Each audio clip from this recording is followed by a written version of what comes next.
Mosquito Bites. Written by LemonKurt. Where I grew up, we were surrounded by forest and not much else. Old great pines as far as my little mind could fathom, creeks and crows in every corner. I loved it. I had my yellow Wellington boots, a sense of direction, my cat, Spine, by my side, and I would be off for hours at a time. Spine was the most loyal cat I had ever had the pleasure of meeting. He would follow me anywhere, came when I called out his name, and spent his days side by side with my yellow Wellingtons, in a matching yellow collar. Our dog Gamla hated the forest. My dad had tried to make him into a hunting companion, but Gamla couldn't get himself even an inch beyond the trees. He would quiver with fear almost instantly, so he stayed home, warming himself up by the fire, so I could plop myself down beside him, resting my head on his stomach, and sleep off the adventures of the day when I returned home. Pockets full of stones and leaves just before dinner time, every night during summer. Gamla was an old mutt, a cross between a St. Bernard and something we couldn't quite tell. He was a magnificent dog, as old as I was, and when I was a baby, he was a pup. He would never sleep unless he was placed in or by my crib to watch over me. When I was 8, Spine got a botfly larva stuck in his nose when something had laid eggs inside of him on one of our adventures. I was a child, so in my mind, a terrifying creature had inhabited my cat, like an alien. The movie my brother had made me promise I wouldn't tell mom and dad he had let me watch.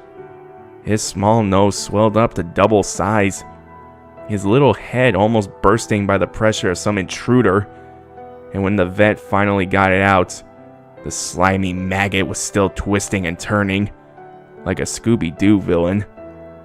But despite the scare, Spine never feared the forest. He was still by me. When I was 12, my parents went to see my grandparents for 2 weeks over the summer holiday, without me or my big brother. David was 16 and capable enough to take care of me.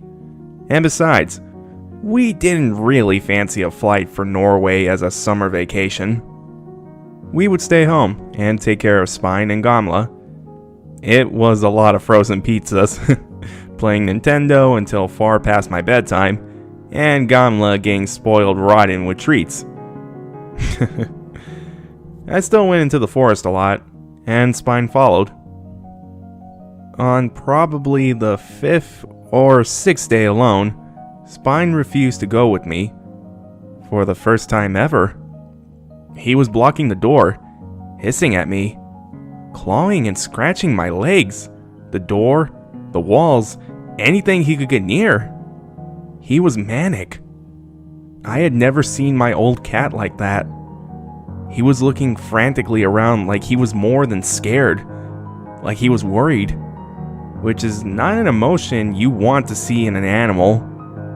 Animals are supposed to feel scared about the imminent dangers, but Spine was worried about something hypothetical. He didn't calm down until Gamla slodged over, sat by me and looked up. I scratched him behind his ear to communicate very clearly that he was being a very good boy. He went with Spine and me that day into the forest, for the first time in what I could remember.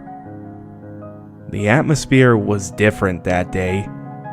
My sanctuary seemed cold that day, foggy and gray, and Spine was visibly on edge.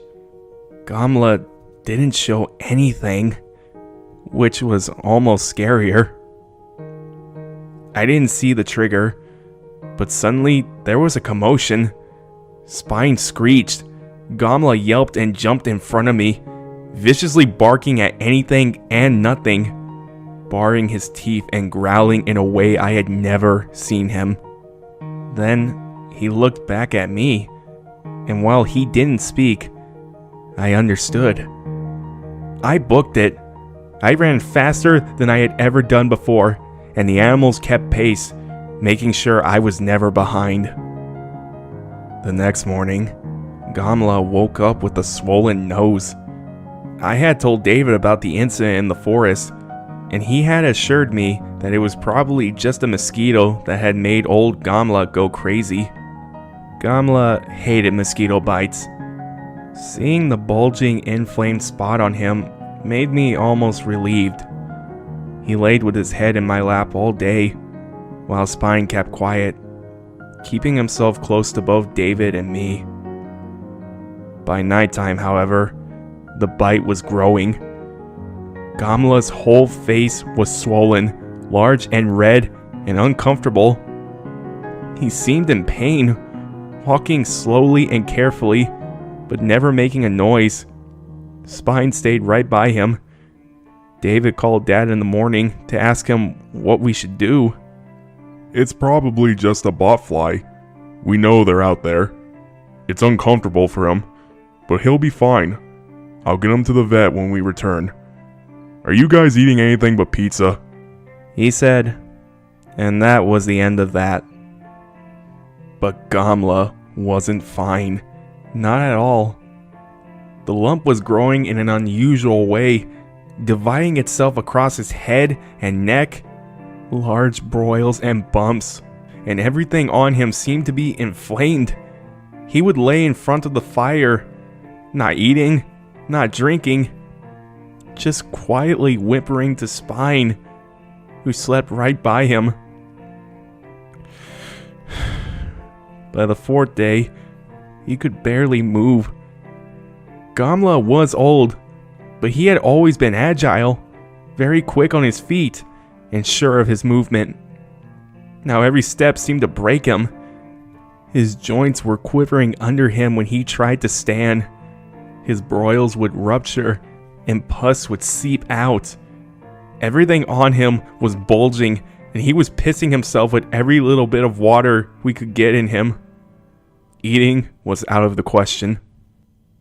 On the fifth day, I was sitting by the fire, Gamla's head in my lap, his eyes closed, his chest softly moving. He'd been laying still for over an hour now, and his gentle breathing was the only evidence he was still alive. David was on the phone with Dad in the kitchen, and I could hear the worry in his voice through the wall. Spine was laying by Gamla's stomach. Suddenly, and quite harshly, he looked up at me and jumped me. He wasn't very big, but the shock startled me and I fell backwards. By the time I had gotten up again, one of Gamla's eyes had opened, but it wasn't whole anymore. The biggest maggot I had ever seen was munching away at his eyeball. And that was when I realized that he hadn't opened his eye. His eyelid had simply fallen off, rotting away as the feast of a maggot. I screamed, and Spine was screaming right alongside me. When we were sure he was dead, David carried Gamla's rotten body out into the garden. He sliced his big tummy open with a kitchen knife just to see if it was something he had eaten. And it contained more pus, maggots, and inflammation than I had ever thought possible. He was almost completely dry for blood. We still don't know why Gamla died. Where David put him, we put flowers. Spine refused to go out into the forest again, right until the day he died. And when he died, he did it on Gamla's grave. I have no proof and yet no doubt that Gamla saved me from something that day in the forest, and that Spine never forgave the forest for what it did to him.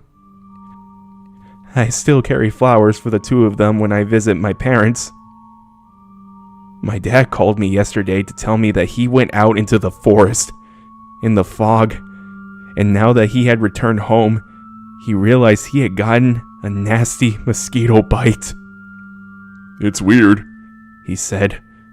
I didn't realize I was allergic, but I must be. It's the funniest thing. I've never seen it before. It's almost like the bite is growing.